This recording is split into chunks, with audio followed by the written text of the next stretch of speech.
And now, the Hall of Fantasy. Welcome to the Hall of Fantasy.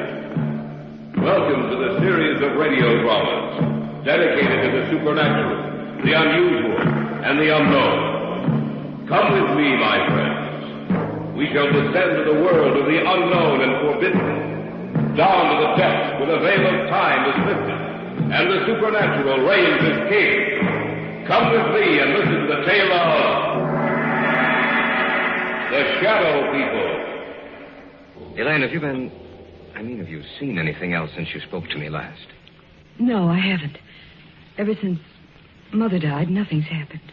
Well, I only hope it came from upstairs. Come on. Oh, you don't I don't know what to think. I only hope it... David, if anything's happened to him... We'll see in a moment. There's no light in his room. You wait here, Elaine. Where's the light? Over to your left.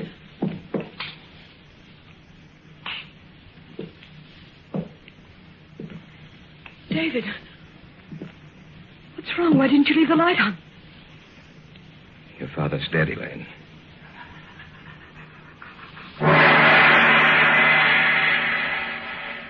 In just a moment, the Hall of Fantasy will present The Shadow People. And now for our story.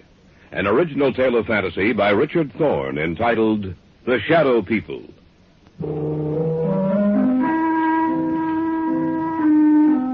Somewhere along the line of your life, you've met them. You have come in contact with the Shadow People.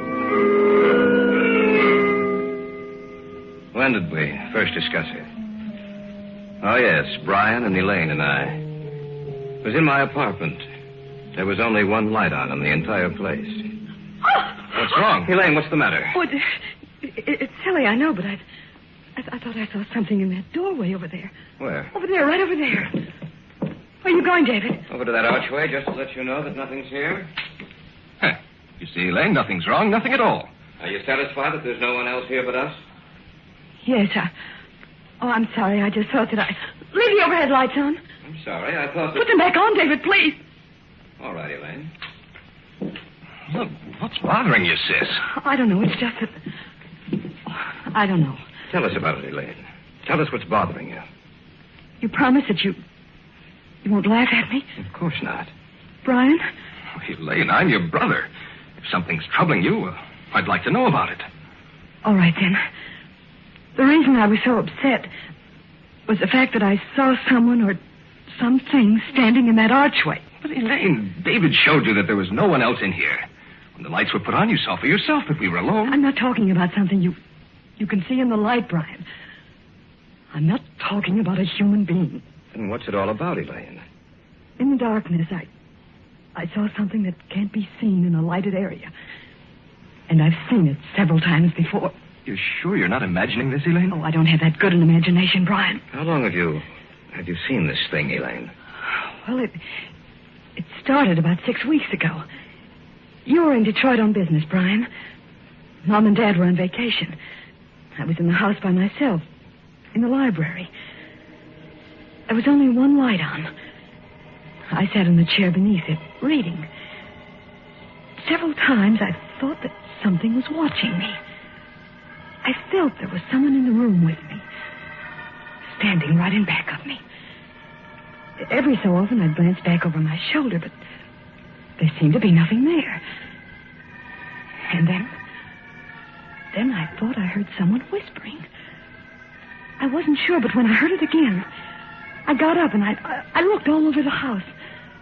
Oh, I'm not easily frightened, you know that, but out in the hallway, it was almost entirely black. Luckily, I was near a light switch. I looked back over my shoulder, and I saw this huge, hulking shape for the first time. And I heard a voice. Or rather, the whisper of a voice. I couldn't distinguish the words, but that dark shape seemed to be moving towards me.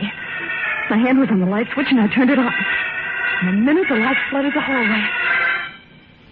The shape was gone. There was nothing there. I was alone again. As long as there's light, I know it can't hurt me. I know it can't reach me. You might have imagined it, you know. Of course, that's possible, but I'm sure I didn't. It was so real. So real, that shape in the darkness. It was the very essence of evil itself.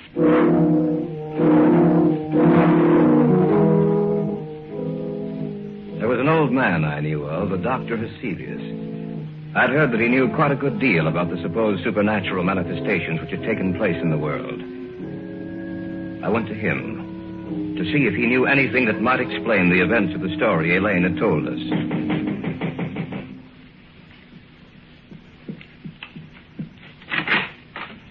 Yes, my good sir. What do you wish? I have an appointment with Dr. Heselius. Oh, yes. He mentioned something about it. You are Mr. Drake. Yes. If you'll come inside. Thank you. Dr. Heselius is in the study. Please come with me. Doctor, a visitor for you. Oh, yes.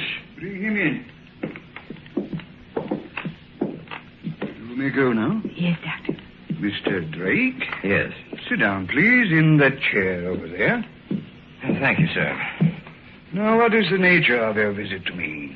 Well, I understand, Dr. Heselius, that you have a great knowledge of the supernatural manifestations which have occurred on the earth. Great knowledge, Mr. Drake? No, hardly that. I have only scratched the surface in my years of study. Perhaps I can help you. Then again, perhaps I cannot. Well, may I tell you the story? By all means, my good sir. All right. Now, this didn't happen to me, Doctor, but to my fiancée. It seems that about 6 weeks ago, when she was alone. But when the light was on, the dark form disappeared. And that's the story, sir. As much of it as I can remember. I see. It's a strange tale to tell. I'm fully aware of that, Dr. Heselius. You say she seemed to hear whispered voices? Yes, that's what she says. I see. A moment, please. I have a book in my file. Oh, yes. Here it is. This is the one. Yes. Perhaps I may be able to help you after all. Let me see. This is a very ancient book, Mr. Drake. I seem to remember... Yes. Here is an account of a happening such as you relate. And we shall live on the earth, and they shall not see us. Yes, it has been foretold by the ruler of the darkness. They who live by day, retire to sleep by night, shall never know that we walk with them, that we watch them, that we wait for our chance. Only in the night will they see us, for in the daylight we are not seen. Only in the night, when the darkness grows together and the forms of the shadow people are shaped from the blackness, they will know us. Then they will know that we are their companions, for we are the shadow people. I knew I had read something similar to the story you have told me, Mr. Drake. Dr. Heselius, what can we do? Well, give me a little time. Let me see if I can find any more references to these people of the darkness. One more thing, Mr. Drake. Be sure that your fiancée is never left alone at night. Be sure that there is some living thing, animal or human, which accompanies her every second of the night. For she is in danger, Mr. Drake. A terrible danger.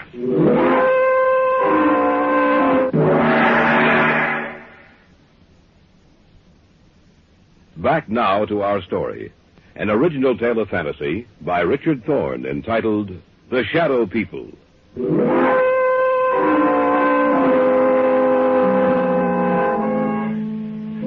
That night, the night of the day I had seen Heselius, Elaine's mother died. She died in her sleep. When she failed to appear for breakfast, Elaine's father went upstairs to see what was wrong. When he entered her room, he discovered that she was dead. The family doctor couldn't explain it, for Elaine's mother had been in perfect health. A few weeks later, I was out at the house spending a weekend with them. I glanced at the clock on the mantel, and it showed 11.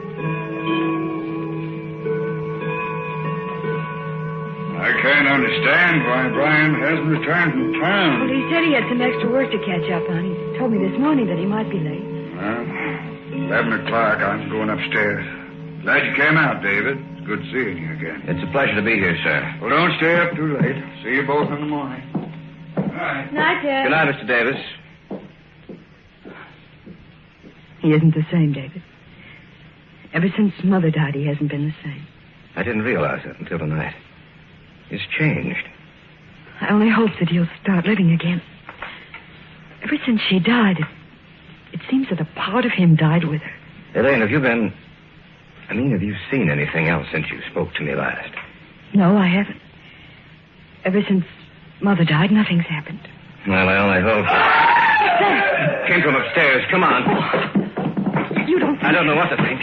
I only hope... David, if anything's happened to him... We'll see in a moment. There's no light in his room. You wait here, Elaine. Where's the light? Over to your left.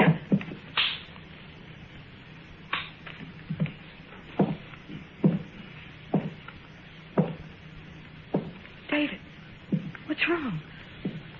Why didn't you leave the light on? Your father's dead, Elaine.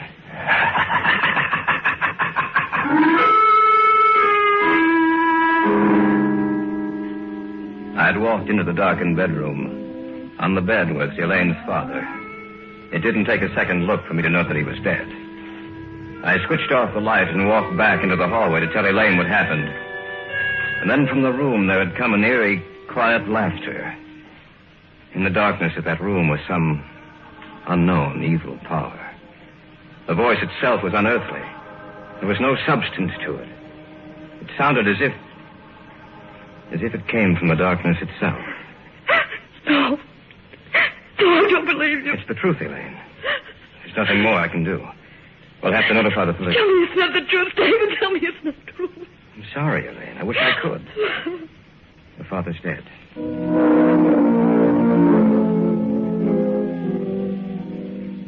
After the burial, Dr. Heselius got in touch with me. He said that he wanted to meet both Elaine and Brian, that he wanted to talk to the three of us. Accordingly, a few nights later, he came out to their house. Miss Davis, will you tell me just when you saw the first manifestation? The night Brian was in Detroit. Now, Miss Davis, you have even seen this apparition in the company of other people, is that correct? Yes. The night at David's apartment. All right. Now I'll tell you what I think. You are in deadly danger, Miss Davis. These beings want to claim you. So far, they have had no success. Only in the darkness do they have power. Little by little, step by step, they have been removing the obstacles in their way to reaching you. First your mother, and then your father, Miss Davis. Both died in the same fashion. In the darkness, death struck at them. Now tell me, do you feel their presence here in this room as I talk to you? Yes. Turn out the lights, Brian. No. Stand by the switch, if you please, Brian. If anything happens, turn the lights back on. All right. Dr. Heselius, I don't... Do you want me to continue working with you? Yes, sir. All right, then. Brian, turn off the lights. Yes, Doctor. The room now is in darkness, Miss Davis. Do you feel or see anything? No, Yes. Yes, I do. Do you see anything? Yes. Doctor, I don't... Be quiet, you fool. I know what I'm doing. In front of me. The darkness gathering together into a huge, terrible... Not only do you see us, Miss Davis, but everyone else in the room also will see the vague shapes forming themselves in the blackness. We do not want you, Dr. Heselius. The girl we want. We advise you to drop this case. You'll only bring down the wrath of the shadow people upon your head. The girl. We want the girl. Do not stop us. Let us take her now. Turn on the light. They're gone. Miss Davis, are you all right? Yes. Yes, I am. Just as she said. The darkness, I saw it form into something, too. So did I. What are we going to do, Dr. Heselius? At the present moment, I don't know. But this much I do know. You must leave this house immediately. You must try to get out of their reach. I don't know if that is possible. I hope it is. I shall have to return to my home. I must learn if there is some manner by which we can defeat these creatures. For the moment, leave this house. Dispose of it in any manner you may see fit, but leave this house.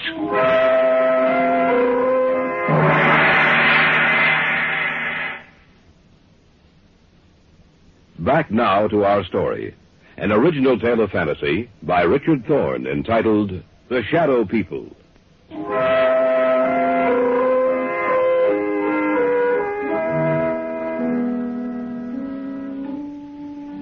We had spent the night in my apartment, the three of us. The following day, Brian and Elaine made arrangements to dispose of the house. In the afternoon, Dr. Heselius called me and asked that I come to see him. David, I'm glad you're here. Anything new, Doctor? Yes and no. You realize, of course, that this spiritual manifestation is not new, that it has gone on for centuries. No, I wasn't aware of that. It's true, David. De Maupassant wrote what was supposedly a fiction story about the manifestation, David. He called it Orla. However, according to the information here on my desk, it was taken from an actual case history. Of course, he embroidered the story, added a few touches to something he didn't realize actually existed. But have you found anything with which we can fight them? Everything depends upon an answer I received from a colleague of mine in Paris, Dr. Henri Renaud. I dispatched a telegram to him last night. Why hasn't he answered by now? There are certain things that must be done. It will take a few days, I'm afraid. We have to wait, David. There's nothing else we can do.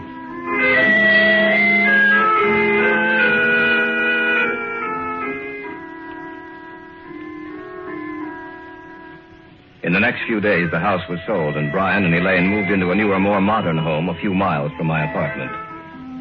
Cecilia said it might take a few days for them to build up their power. I spent the night at the new house. The lights were left on, and I watched for any unusual occurrence.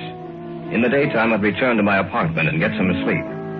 About 4 days after Elaine and Brian moved into the new house, I was at home when Heselius phoned me.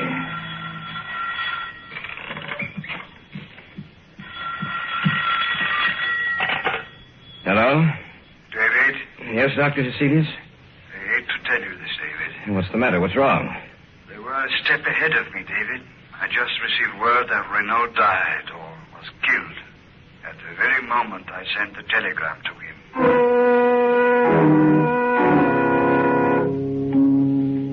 Step by step, they had outwitted us. For they had anticipated every move we'd make. Even Dr. Heselius was at a loss as to what to do. He agreed to meet me at the Davis house. What did you want to see us about, Dr. Heselius? Did you find out anything more? I'm sorry to say that I haven't. At the moment, I'm at a complete loss. I don't know what to do. But what did you want to see us about this evening? Merely to check, to see if anything else has happened. Miss Davis, have you seen or heard anything? Not in the house, only in my dreams. Your dreams? Yes. When I go to sleep at night, in my dreams, in the darkness, I see them. And it's grown worse, much worse. I was hoping that it would not have progressed so far. There has been no disturbance in this house, but now they disturb your sleep, Miss Davis. Now, you must stay awake for as long as you can. I want the three of you to move into my house. Perhaps that will give you more protection.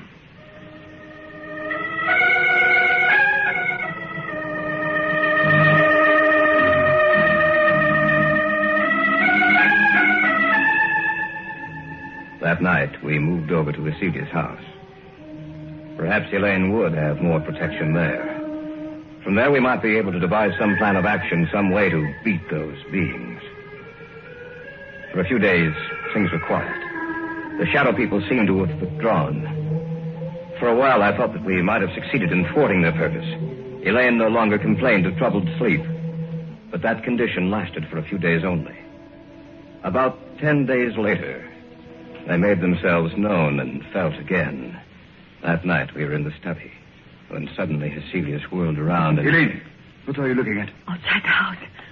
Right where the light waves off, I see them. She's right, Dr. Heselius. I can see them, too. What should we do, Doctor? Nothing. What do you mean, nothing? There's nothing we can do. We can't just... We can't do anything, Brian. Don't you understand that they have us at their mercy? The greatest man in my field was Henri Renaud. If he could do nothing against them, what do you think we can do? He's right, Brian. There's nothing we can do. As long as the house remains lighted, just so long will they remain outside. If the lights were to... That sounds When my father was killed. The same sound. We heard the same sound. The lights. What's happened to the lights, all right? No. Be quiet, please. I thought of this emergency. A candle. That's right, Miss Davis. As long as this burns, this one candle will be safe. For they cannot advance into the light. They are limited by the darkness. As long as the candle burns, they will have to remain outside of this room. Around you, in every room of the house, in the darkness outside, we are around you. This time you shall not escape. This time we will claim you. Take it easy, Brian. I can't stand it. I'm getting out of here. Brian, come back. Don't be a fool. I'm going after him. Stay here. We just can't let him He go. won't have a chance. I doubt it. Miss Davis, I'm afraid that your brother is dead.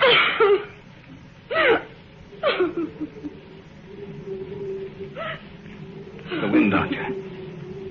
Listen to the wind. I know. Yes, Doctor. Listen to the wind. You must realize by now that the three of you haven't a chance. You must know in your minds that we can destroy you at any moment we desire. But, Dr. Heselius, you may still save your own life. Let the others go. Give them to us. No. No, you will have to take all of us. Shall we destroy your light? Shall we move in on you now? As you will. Do as you will.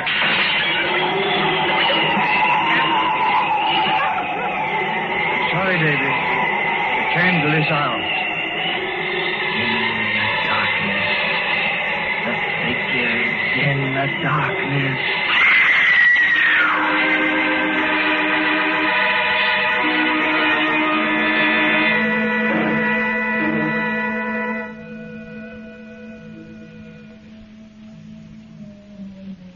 We warned you, Heselius. You and the others are dead now. And we shall live on the earth. And man in the day shall not see us. They will know that we wait for our chance. That we walk with them. Only in the night, when the darkness grows together, and the forms of the shadow people are shaped from the blackness, will they see us. Then they will know that we are their companions. Look next to you. There, in the shadows.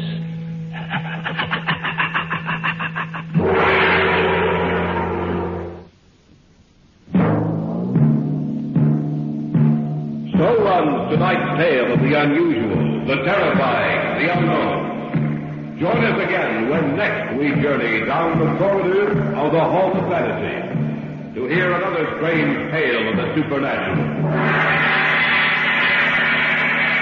All characters and events portrayed in these programs are fictional, and any similarity to actual events or persons, living or dead, is purely coincidental.